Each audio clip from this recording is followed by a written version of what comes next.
अस्सलामुअलैकुम दोस्तों, मैं हूं बिलाल और आप देख रहे हैं मेरा यूट्यूब चैनल बिलाल सिटी। दोस्तों, ये बात तो हर मुसलमान जानता है कि अल्लाह के सिवा कोई मबूद नहीं और इसके साथ किसी को शरीक ठहराया नहीं जा सकता। लेकिन दुनिया में बहुत से लोग ऐसे भी आए हैं जिन्होंने नौज़ुबिल्लाह खुदा होने का दावा किया और इबरत का निशान बने। आज की वीडियो में मैं आपको कुछ ऐसे ही बद लोगों के बारे में बताऊंगा। तो चलिए शुरू करते हैं अपना काउंटडाउन। थॉमस एंड्रयू, दोस्तों ये आदमी जो आप देख रहे हैं ये एक ब्रिटिश बिजनेसमैन और शिप बिल्डर था जो बहरी जहाजों को डिजाइन किया करता था। आपको बता दें कि ये वही शख्स था जिसने दुनिया का सबसे बड़ा और फेमस बहरी जहाज टाइटैनिक भी डिजाइन किया।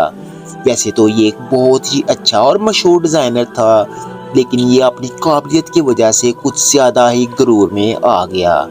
जब इसने टाइटैनिक को डिजाइन किया तो इसने दावा किया कि मुझे अपने डिजाइन पर इतना ज्यादा भरोसा है कि इसे नौज़ुबिल्लाह खुदा भी नहीं डुबो सकता।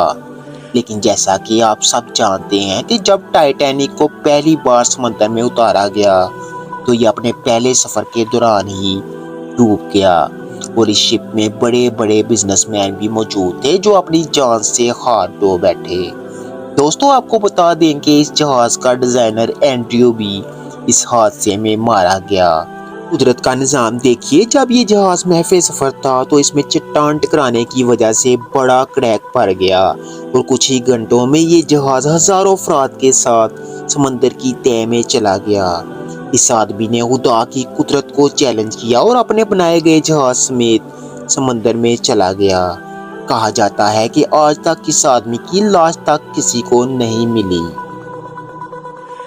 नमरूद, दोस्तों सारी दुनिया में शायद ही कोई ऐसा मुसलमान होगा जो नमरूद के नाम से वाकिफ ना हो। यह अपने दौर का सबसे जालिम हुक्मरान था और लोगों को कहता था कि इसकी इबादत की जाए, ये खुदा है। जब हजरत इब्राहिम अलैहिस्सलाम ने इसे ये करने से रोका तो इसने कहा कि जाओ अपने खुदा से कहो कि अपनी फौज भेजकर मुझे रोक ले।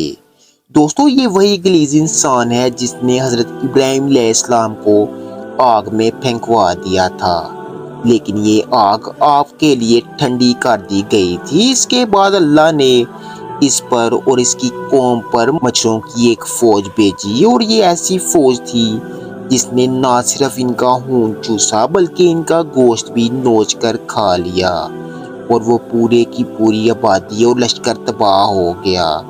इनकी सिर्फ हड्डियां ही बाकी रह गई थी। बस इतना ही नहीं, इनमें से एक मच्छर नमरूद के सर में चला गया और इसके दिमाग में बैठा रहा, जिसकी वजह से नमरूद 400 साल तक शदीद तकलीफ से गुजरता रहा और अपना सर दीवारों में पटकता रहा। हत्ता कि आने जाने वाले लोगों से ये अपने सर में जूते मारने को कहा करता था। खुदा ने इसे ऐसे मुकाम पर पहुंचा दिया कि जिन लोगों को ये अपनी इबादत करने को बोलता, बाद में इन्हीं से जूते खाते खाते मर गया और इबरत का निशान बना। अब्राहा, दोस्तों 570 सदी ईस्वी की बात है कि यमन की सरजमीन पर एक जालिम बादशाह की हुक्मरानी थी जिसका नाम अब्राहा था। इसने यमन में एक गिरजाघर बनवाया था और इसकी ख्वाहिश थी कि पूरी दुनिया से लोग मक्का मुकरमा को छोड़कर यहाँ आए और इसके गिरजाघर की इबादत करें और इसको खुदा भी माने। जब मुसलमानों ने ये सब करने से इनकार किया तो इसने ये कसम खाई कि ये तमाम मुसलमानों और हत्ता के खाना काबा को भी गिरा देगा। चनाचे ये अपनी फौज और पूरे लश्कर को लेकर खाना काबा पर हमला करने के लिए पहुंच गया।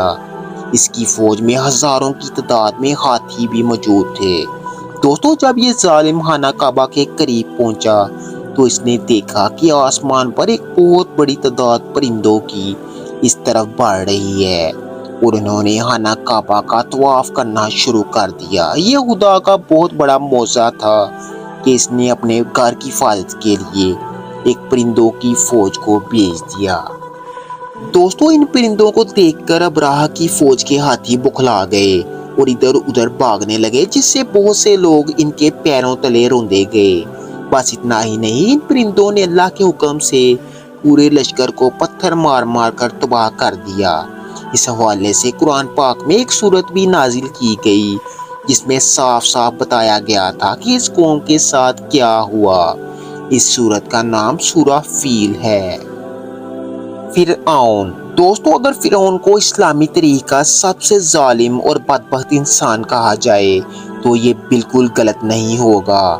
اصل میں فرعون ایک لقب ہے اور یہ اس دور کے ہر موجودہ بادشاہ کو دیا جاتا تھا جو مصر پر حکومت کرتے تھے۔ مصر میں جو بھی نیا بادشاہ آتا اس کو فرعون کے نام سے جانا جاتا تھا۔ ان میں سے ایک فرعون نے خدائی کا دعویٰ کیا اور کہا کہ اس کے علاوہ کوئی خدا نہیں ہے، حتیٰ کہ یہ لوگوں کو اس کی عبادت کرنے پر مجبور کرتا اور جو لوگ اس کی عبادت نہ کرتے وہ ان سب کو مروا دیتا۔ دوستو، حضرت موسیٰ علیہ السلام جب اللہ کے حکم سے اس کے پاس گئے اور اس سے کہا کہ لوگوں پر ظلم کرنا بند کر دو ورنہ اللہ کا عذاب اسے لے ڈوبے گا، اس پر فرعون نے حضرت موسیٰ علیہ السلام کا مذاق اڑایا اور بولا کہ یہاں کے لوگوں کا خدا میں ہوں اور میں کسی کا حکم نہیں مانتا۔